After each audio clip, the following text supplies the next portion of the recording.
Hello, everybody. Nice to see you all. Thank you. Thank you, everybody, for coming. So I have a bunch of kids, too many. I have two right now. A third one's going to be here in a few minutes. Anyway, the older one that I have now, the older one of the two is not mine. My wife fucked a guy she works with. His name is Brian Horvath. And I know I shouldn't say his name on stage, on TV, but I'm raising this kid. His name is Brian Horvath. And I don't begrudge my wife. I travel for work a lot, and what's she gonna do? Not fuck him? So, and the way I know he's not mine is like, I look like what I look like, which is this, and then my wife is a beautiful, blonde, blue-eyed hillbilly from the mountains of western North Carolina. Anybody seen the movie Nell with Jodie Foster? The one where she lives in the woods and is like, chicka pug. Like, that's my wife, exactly. And then further on the spectrum is our son, who is the blondest, blue-eyed. His hair is like white corn silk at the bottom of the ocean, wisping about. His eyes look like lakes in northern Norway. You know where they see the sun for like 20 minutes a year, and then everybody runs out of their hut and stabs a goat and then runs back inside? He's a beautiful Aryan angel. He has see-through, translucent skin. You can see his organs and his bones. He's so beautiful. Like, if Hitler saw my son, he would be like, and I have to be like, Hitler, hurry up. Such a Hitler, that guy. I don't fuck women who aren't my wife, typically.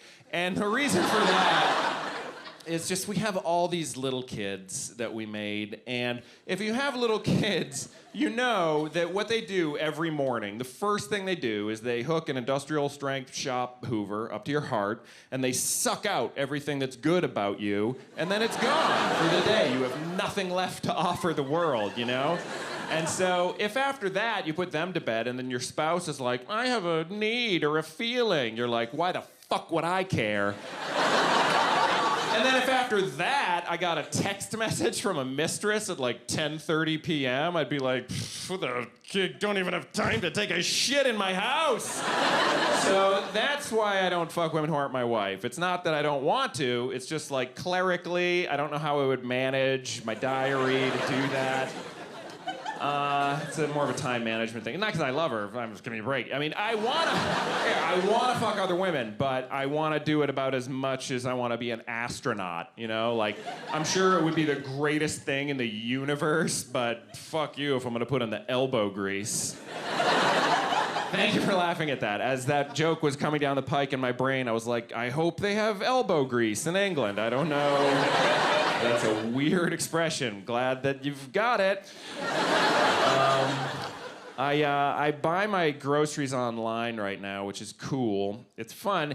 It's not perfect, though, yet. The technology isn't perfect. Like, and also, it's too much power, I think, because I can be sitting there in my underwear, maybe, and I hit a button on my computer, and then a farmer gets like a jolt in his cerebral cortex and then stumbles out of his outhouse and walks up to a cow with a gun and blows his brains all over the ground, and then throws that into a blender, and then pours that into a trash bag and mails it to my family, and then I feed it to them. That's just crazy. You know, that's too much power. And I know that's not exactly what happens, but it is. That's exactly what happens, and I shouldn't have that power. I hope it's okay. Do you mind? Is it weird if I do a commercial in the middle of my set? I'm gonna do a quick commercial for fingering because I just learned how to do it a couple weeks ago. I'll be 40 soon, and my wife pulled me aside because she's like, what you're doing down there, I hate it, I hate you, you're damaging me. Here's the thing, when you're like, 10 or 11 or whatever, what happens is some neighborhood elder, some friend's older brother or whatever is like, all right, gather around, youngins, and he's like, here's what you do. You take your middle finger and you pretend it doesn't have knuckles, so it's just like a straight, imagine if you like dug up an obelisk from the Egyptian desert, and it's just a horrible implement, and you throw your fist down your trousers, and then just nobody should enjoy it, and that's what you do. And I was like, okay, and so I just did that just for decades, and so the other day my wife was like, hey honey, you got a second? And I was like, yeah, well, sure, of course. This is how we talk. And she goes, listen, you're harming me. And also, in addition to that, you're working way too hard,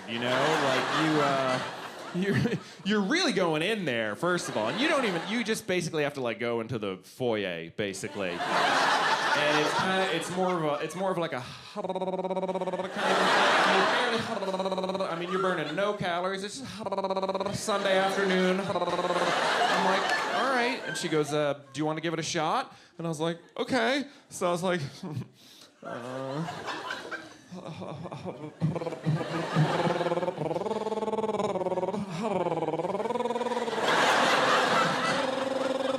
and she's like, there you go.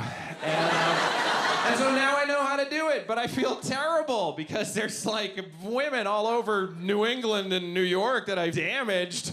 I want to put an ad in the Boston Globe or a Groupon that's like, did this man finger you? You get a do-over. And just roam the countryside and be like, hey, Mary Ellen, I know it's been forever, but check this out. And she'll be like, what? She'll be like, Gary, get out here. And I think even if she's married, he won't be mad. He'll be like, get the fuck, I thought it was her, so it's a well, son of a gun. Thank you, brother. I would like to grill with you. That's how men communicate with each other. Just burn meat together, throw it at each other. So we got the third one coming along. Who cares? It's special when the first one comes. Subsequent ones, nobody cares. But I can remember when we came home from the hospital with the first one. It was so amazing, and I was so proud of my wife. I remember we spent 4 days in our bed, just didn't leave, just staring at the baby and at each other in disbelief. And I remember after a few days, my wife said, honey, could you do me a favor? And I was like, yeah, after what you've just done for us, yeah, anything, you name it.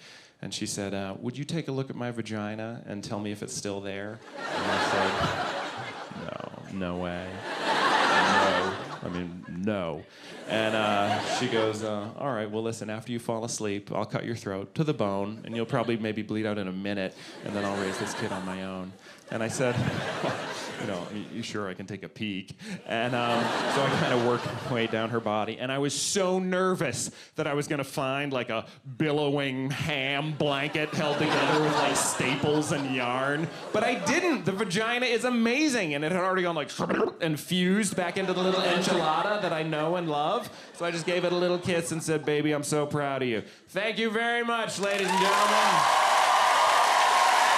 Thanks a lot.